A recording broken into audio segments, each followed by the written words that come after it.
영양크림과 수분크림 진짜 차이는 뭘까요? 안녕하세요, 반호박이 피부과 김윤석 원장입니다. 영양크림과 수분크림, 이름만 들어도 뭔가 좋은 느낌이죠.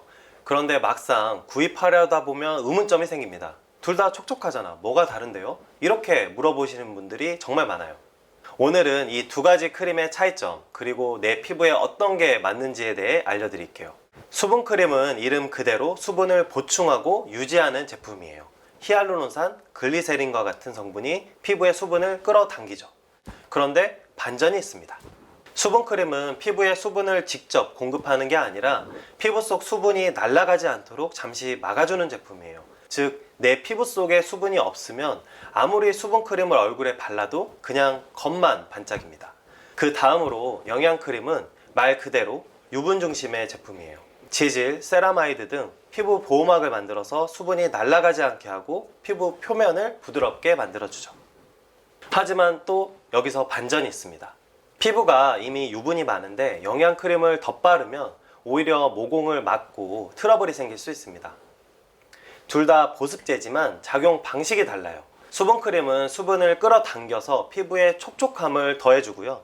영양크림은 유분으로 피부를 덮어 일종의 보호막을 만듭니다. 그런데 여기서 또 반전.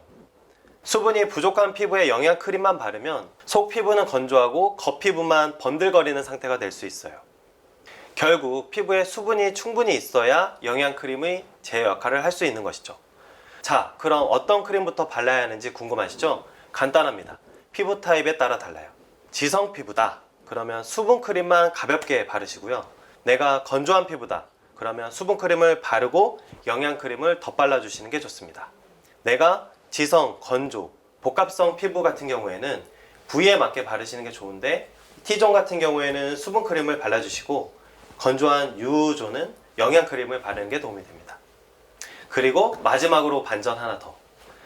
이 크림은 낮에 바르는 것보다 밤에 바르는 것이 훨씬 효과가 있습니다. 밤에는 피부 재생이 활발히 이루어지기 때문에 수분과 영양을 모두 보충해주는 것이 좋아요. 피부 보습을 챙기려면 크림을 바르는 것보다 생활 습관을 만드는 것이 중요합니다. 물 자주 마시기, 세안 후 1분 이내에 보습해 주시기, 그리고 실내 습도 유지와 같은 생활 습관이 피부 보습을 챙기는데 훨씬 효과적이죠.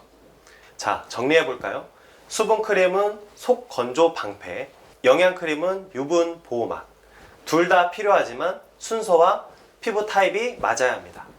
결국 피부는 많이 바르는 것보다 제대로 바르는 것이 훨씬 중요하죠. 오늘 밤부터 수분은 먼저, 영양은 나중에 꼭 기억하세요. 울세라, 써마지 잘못 선택하면 얼굴이 망합니다. 안녕하세요, 반호박이 피부과 김윤석 원장입니다. 오늘 주제는 많이들 알고 계시죠? 엄청 유명한 시술, 울세라와 써마지입니다. 얼굴 리프팅해서 동안 얼굴 만들겠다 하고 시작했는데 잘못 선택하면 붓기, 멍, 화상, 심지어 얼굴 비대칭까지 생길 수 있어요. 오늘은 실제 사례와 함께 둘의 차이, 추천 상황, 부작용까지 모두 알려드리겠습니다. 먼저 울세라와 써마지, 둘 다 엄청 유명한 피부 리프팅 장비이지만 원리가 다릅니다. 울세라는 초음파를 이용해서 피부 속 깊은 층, 근막층까지 자극해서 리프팅 효과를 주는 시술입니다.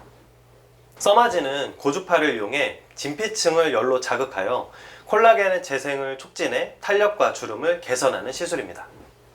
쉽게 말하면 울세라는 깊이 있는 리프팅, 써마지는 피부 표면 탄력 개선에 강점이 있습니다.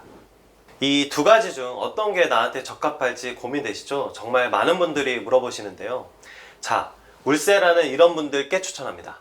얼굴 근육과 피부 처짐이 깊은 30대에서 50대 분들이나 팔자, 심술보, 턱선, 볼 라인, 목 주변에 처짐이 신경 쓰이는 경우, 그리고 깊은 리프팅 효과를 보고 싶은 분들은 이 울세라가 더 효과적입니다. 그리고 써마지는 내가 피부가 얇거나 붓기, 멍이 걱정되는 분들, 그리고 이마, 미간, 눈가, 미세주름 등 이 피부 표면 탄력 개선이 필요한 분들에게 더 적합합니다. 실제로 써마지를 받으신 분들은 붓기가 거의 없고요. 2주 후에는 주름이 눈에 띄게 개선되며 일상생활에 큰 지장이 없으세요. 그럼 실제로 잘못 선택했을 때 생기는 문제들을 볼까요?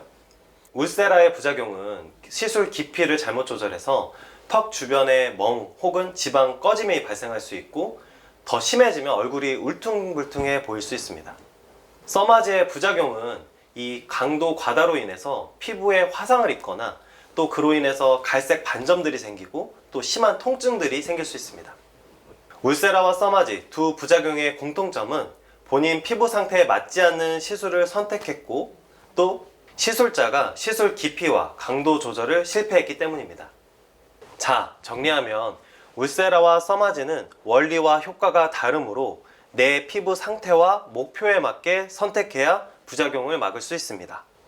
깊은 리프팅은 울세라, 피부 표면 탄력 개선은 써마지. 상황에 따라 이 두 가지를 적절하게 조합하시는 것도 방법이에요.